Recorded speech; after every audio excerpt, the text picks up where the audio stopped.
क्यों नहीं होगा? क्योंकि यहाँ जैसे जैसे डिले हो रहा है ना, आपके लिए ही खतरा है। मैं बार बार बता रहा हूं, तो इधर से सुन के इधर निकाल ले रहे हो, इधर से सुन के इधर से निकाल ले रहे हो, तो ये आपकी ही हानि होगी भैया। मुझे कुछ नहीं होगा, मुझे क्या होगा यार? देखो, बिहार में जब से बिहार लोक सेवा आयोग टीचर रिक्वायरमेंट एग्जामिनेशन यानी कि बीपीएससी टीआरई का पेपर हुआ है, जिसे बिहार लोक सेवा आयोग कंडक्ट की थी, और टीचर एलिजिबिलिटी टेस्ट जो नाम जो स्टार्ट हुआ था, जो लिया था, अब देखें कि बीपीएससी टीआरई 1 जो बहाली हुआ था उसमें कितने बड़े पैमाने पर स्कैम हुआ, टीआरई 2 में कितने बड़े पैमाने पर स्कैम हुआ। मैं आन दिन इस मुद्दा को लेकर आवाज उठा रहा हूं, आन दिन उठा रहा हूं। क्यों? क्योंकि फिर से कल 30 वैसे शिक्षकों को हटाया गया है जो अयोग्य थे। अब अयोग्य के क्या मतलब है? जो शिक्षक बनने के लायक थे ही नहीं भैया, वो जाकर विद्यालय में शिक्षक बन गए थे। और इसमें ज्यादातर फिर से शिक्षिका ही है। फिर से कुछ महिला शिक्षिका होंगी या फिर महिला कैंडिडेट होगी, तो उनको मेरी बातों से फिर से दिक्कत हो जाएगा। लेकिन कल मधेपुरा का खबर है भैया कि 30 शिक्षक को बाहर किया गया। शिक्षक और शिक्षिका मैं कर सकता हूं, केवल शिक्षक नहीं कर सकता हूं, हाँ ये कर सकता हूं टीचर को। 30 टीचर को बाहर किया गया। क्यों किया गया सुनकर फिर से आपको आश्चर्य होगा।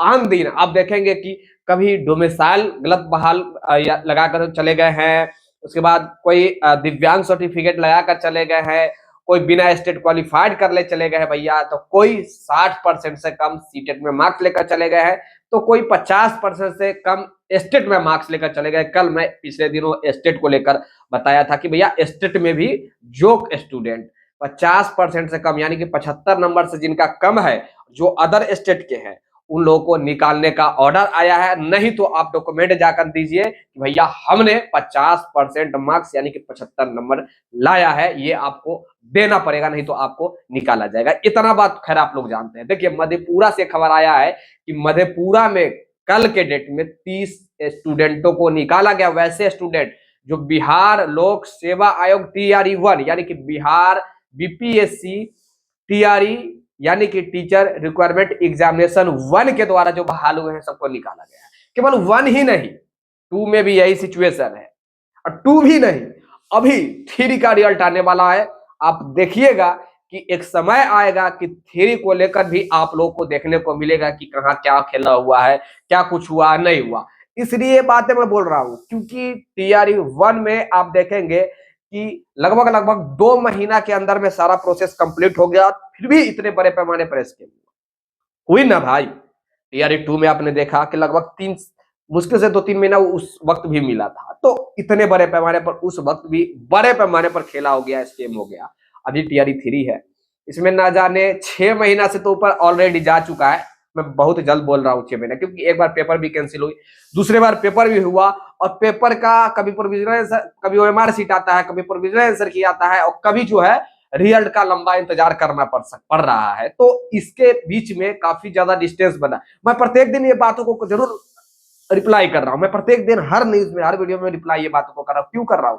क्योंकि यही सबसे क्रिटिकल सिचुएशन है वैसे युवाओं के लिए जो पढ़कर सोच रहे हैं कि हम शिक्षक बन जाए, पढ़ लिख कर जो है ईमानदारी पूर्वक शिक्षक बन जाए। तो ऐसी सिचुएशन देखने को मिल रहा है। देखिएगा, एक समय ऐसा आएगा, कुछ दिन बाद ही मैं कह रहा हूं, जब टीआरई 4 का विज्ञप्ति आएगा, तो देखिएगा टीआरई 3 की पर्दाफाश धीरे धीरे होना स्टार्ट हो जाएगा। एक समय था जो बीपीएससी के चेयरमैन अतुल प्रसाद जी थे, वो कहे जाते थे कि एकदम हॉनेस्ट ऑफिसर है, ईमानदार व्यक्ति है। लेकिन आपने देखा कि किस प्रकार के सिचुएशन वो क्रिएट करके चले गए, जो कि आज तक लोग छट रहे हैं। न जाने ये कब तक बिहार में जो शिक्षक बने हैं वो कब तक छटेंगे, न जाने ये तो खैर भविष्य ही बताएगा। लेकिन अगर वाकई में योग्य सही व्यक्ति बनते तो क्या इस प्रकार का सिचुएशन देखने को मिलता। आज जो प्रत्येक दिन जो छटाई हो रहा है, निकाला जा रहा है, क्या इस प्रकार का सिचुएशन मिलता। यहाँ पे अगर योग्य कैंडिडेट, वैसे कैंडिडेट जो लायक थे, उस पोस्ट के लायक थे, जो योग्य थे, किसी प्रकार की गलत तरीका से नहीं बहाल हुए, क्या वो उनकी नौकरी नहीं लगती, सही व्यक्ति की नौकरी नहीं लगती। लेकिन क्या कीजिएगा भैया, सब ऊपर से नीचे तक सेटिंग बेटिंग रहता है। इसमें भी कोई दो मत वाली बात नहीं। देखिए, मैं पारदर्शिता तरीका से बोलता हूँ, ओपनली बता रहा हूँ कि ऐसा ही होता है। ये तो खैर शुक्र मनाइए कि आर्थिक अपराध इकाई का शुक्र मनाइए कि ये न जाने आर्थिक अपराध इकाई किस हद तक छानबीन की कि सारे लोगों का पता धीरे धीरे लगना स्टार्ट हुआ, तब जाकर कोई इधर भाग रहा है, कोई उधर भाग रहा है और चोरी करने में थोड़ा डर रहा है। अभी देखिए ना, जो बिहार में जो बिहार पुलिस की जो बहाली हुई थी, उसमें मालूम है कि इनका नाम जो भी संलग्न हुआ है बिहार पुलिस पेपर जो लीक हुआ था, उसमें जहां पे जो प्रेस जो पेपर छपा था, उसकी बेटी, यानी कि जो प्रेस मालिक है उनकी बेटी, और साथ ही जो बिहार के सामान्य प्रशासन विभाग के यानी कि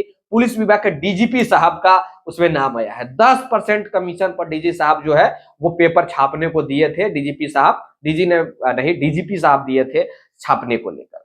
तो आप किसको ईमानदार कहिएगा भैया, किसको बेईमान कहिएगा? आप जिसके बदौलत बैठे हैं कि ये व्यक्ति सामने वाला जो है भैया 100% ऑनेस्ट है, ईमानदार है, हम लोग के फेवर में सोचता है, कोई किसी के फेवर में नहीं सोचता है। क्या कभी आपने सोचा था कि डीजीपी साहब ऐसा काम कर सकते हैं? अभी आर्थिक अपराध इकाई यानी कि जब जांच चल रही है तो उनका नाम शामिल है। आन दिन पेपर में देखने को मिल रहा है, आन दिन पेपर में देखने को मिल रहा है। मैं नहीं कह रहा हूं, तमाम न्यूज़पेपर पर आप देखेंगे कि आन दिन ऐसा खबर आपको देखने को मिल रहा है। तो क्या अब किस पे बिलीव किया जाए, किस पे बिलीव नहीं किया जाए? बस इतना ध्यान में आप लोग रखिए कि आप खुद एक्टिव रहेंगे तभी सब कुछ बचेगा, नहीं तो कुछ नहीं बचेगा। कभी टीआरई 1 भरोगे, कभी टीआरई 2, 3, 4, 5, 6 भरते भरते भरते भरते एक समय ऐसा आएगा कि आपका एज ओवर कर जाएगा, यानी कि आप जो है वो पहले ही छटा जाएंगे, आवेदन करने से पहले ही छटाना चालू हो जाएंगे। जैसे हमारे त्रिपुरारी झा जी है, 2019 से लड़ाई लड़े और एक समय ऐसा है कि वो आवेदन भी नहीं कर सकते क्योंकि उनका 50 साल से वो ओवर लेप कर गए हैं, यानी कि वो ओवर एज में चले गए हैं। तो इस सबसे बचिए, आपको एक्टिव होना होगा। मैं ये वीडियो में थोड़ा बहुत ये फर्जीवाड़ा को लेकर प्रत्येक दिन क्यों बोल रहा हूं मालूम है? इसलिए बोल रहा हूं क्योंकि हम देखे हैं भैया रोते हुए वैसे कैंडिडेट को जो डीओबी डेट ऑफ बर्थ के कारण छटा हुआ है, वैसे कैंडिडेट जो 1 नंबर के कारण छटा हुआ है। अगर ईमानदार व्यक्ति बहाल होता, ईमानदार स्टूडेंटों का, तो ना ही डीओबी के कारण जो स्टूडेंट छटे वो छटता और ना ही 1 नंबर 2 नंबर से जो छटे हैं वो छटता, क्योंकि वहां जो सीट अभी खाली हो रही है, तो इसलिए जब से बहाली हुआ है तब से अभी तक खाली हो रही है, वो सब सीट पर योग्य कैंडिडेट। तो ऐसी सिचुएशन है हमारी बिहार की। अब किनके ऊपर बिलीव करें? क्या भैया, सबसे आला कमान होते हैं बिहार पुलिस का डीजीपी साहब। अब सोच लीजिए 10% कमीशन पर लोग पेपर भी देता है और उस पेपर मालिक जो जहां पे पेपर प्रिंट होता है उसकी बेटी जो है वो सेटिंग पेपर लीक करती है। आन दिन ये खबर आ रहा है, मैं नहीं बता रहा हूं, मेरा कहने ना कहना मत मानिए ना, आन दिन आपको प्रिंट न्यूज़पेपर में आपको देखने को मिलेगा। तो आप किस पे विश्वास करेंगे भैया, किस पे विश्वास करोगे? कभी अतुल प्रसाद जी को फिर से कहूंगा कि ईमानदार व्यक्ति महापुरुष समझा जाता था कि अतुल प्रसाद जी महापुरुष है भैया, पुरुष है ही नहीं, महापुरुष है। और एक समय ऐसा आया कि आज ऐसे विलुप्त प्राणी हो गए हैं। पहले ट्विटर मैन के भी नाम से जाने जाते थे क्योंकि हर चीज को वो ट्वीट पोस्ट कर देते थे। क्या अब वो स्पष्टीकरण भी तो दे सकते थे, ट्वीट कर सकते थे, लेकिन नहीं, पता नहीं कुछ लोग कह रहे हैं कि वो विदेश चले गए हैं। तो चल भी गए होंगे, इसमें भी कोई दो मत वाली बात नहीं है भैया। मैं नहीं जानता हूँ कि गए हैं कि नहीं गए हैं, आप लोग भी तो शायद नहीं जानते होंगे, लेकिन कुछ लोगों का कहना है जो अच्छे जानकार व्यक्ति है, जो पहुंचे हुए व्यक्ति है, उनका कहना है कि वो अब जो है विदेश में चले गए हैं। तो पता ना, भगवान जाने भैया, भगवान जाने इसलिए क्योंकि या तो वही जाने या नहीं तो ऊपर वाला ही जाने, क्योंकि भैया लोगों को पैसा जब होता है तो वो ऐसे भी विदेश ही चला जाता है, अपना देश छोड़ ही देता है। तो हो सकता है कि एक तो रिटायरमेंट हो गए हैं, ऊपर से उनके पास पैसा भी होगा तो चले गए होंगे। ये सब कुछ चल रहा है, कभी मधेपुरा, कभी दरभंगा, बांका, छपरा, सिवान, भागलपुर, रक्सौल, पश्चिमी चंपारण, पूर्वी चंपारण, पटना, वैशाली, हर जगह की यही सिचुएशन है। हर जगह की यही सिचुएशन है। सबसे ज्यादा देखने को आपको मधेपुरा और मुजफ्फरपुर, मधेपुरा, मुजफ्फरपुर और कभी समस्तीपुर, यही 3 जो है, मधेपुरा, मुजफ्फरपुर, समस्तीपुर, बार बार देखने को मिलेगा। इसलिए क्योंकि सबसे अधिक अगर आप देखेंगे फर्जीवाड़ा हुआ है तो इन्हीं जगह पे हुआ है। आप लोग एक्टिव रहिए, नहीं तो मैं देखिए, मेरी बात थोड़ा सा कड़वा होता है, माफ कीजिएगा, लेकिन आपका रिजल्ट भी नहीं होगा। क्यों नहीं होगा?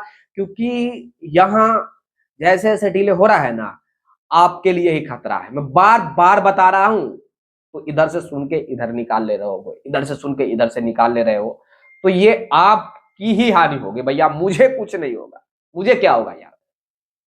मेरा क्या होगा, मैं तो पेपर भी अब नहीं देता हूँ। टीआरई 1 मैंने दिया था, टीआरई 2 में हुई नहीं गया, दूसरा डिस्ट्रिक्ट मिला तो नहीं गया, उसके बाद टीआरई 3 भरना ही छोड़ दिया कि क्यों बार बार 1000 1500 जब मुझे करना ही नहीं है यार। जाओ यार, जब मन करेगा आज से 5-10 साल बाद फिर मैं कर लूंगा जॉब। क्यों मालूम है, क्योंकि मेरा एज मतलब आ, काफी ज्यादा नहीं हुआ है, तो ज्यादा टेंशन नहीं लेना। ये सब दाढ़ी जो है ये देख के ज्यादा डरिएगा मत।